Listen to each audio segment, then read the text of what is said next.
I often wonder what Julius Caesar was thinking when he was lying there in that pool of blood, having been stabbed 40 or 50 times, meeting his ignominious end. Probably things like, ow, and I wish I'd worn pants. This is Tyler Has Words. So happy Ides of March. Not exactly a celebratory day, but hey, it's one of my favorite holidays. No, not because a guy died. I rather admire Julius Caesar in many ways.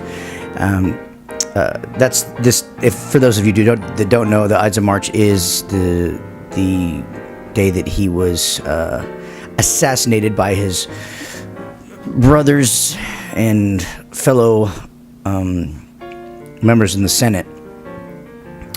It wasn't in the Senate, though, but that's just a little historical piece of trivia.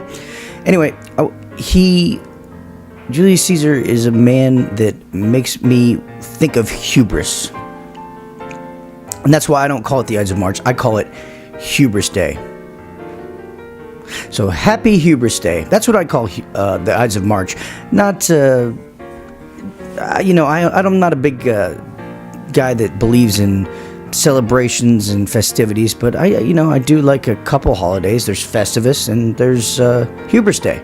Hubris Day is it's just another name for the Ides of March. When I think about Julius Caesar, he's a very interesting guy to me, and he's about the most famous human being that ever lived. How's that for a statement?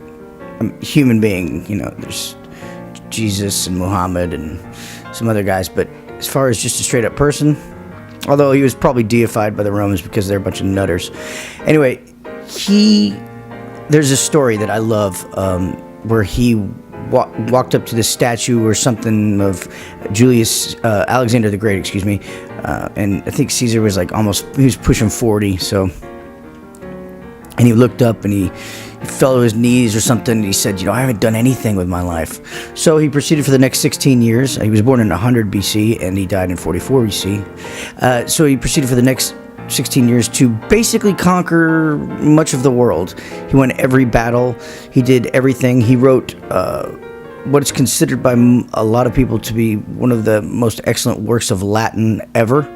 He was the greatest self-promoter probably in history, which is probably why we're talking about him right now.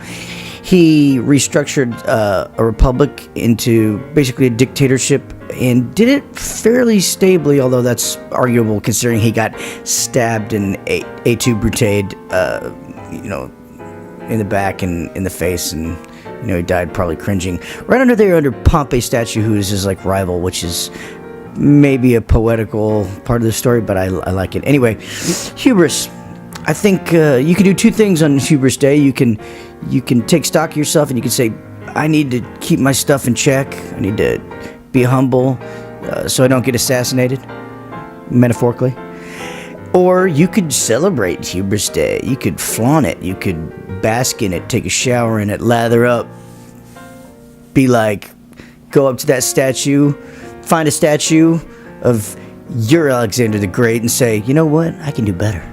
I am better. I got this. I love Hubris Day. I'm gonna swim through Hubris Day.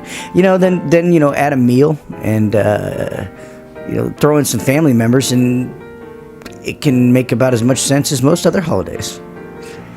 This is Tyler Has Words. Happy Hubris.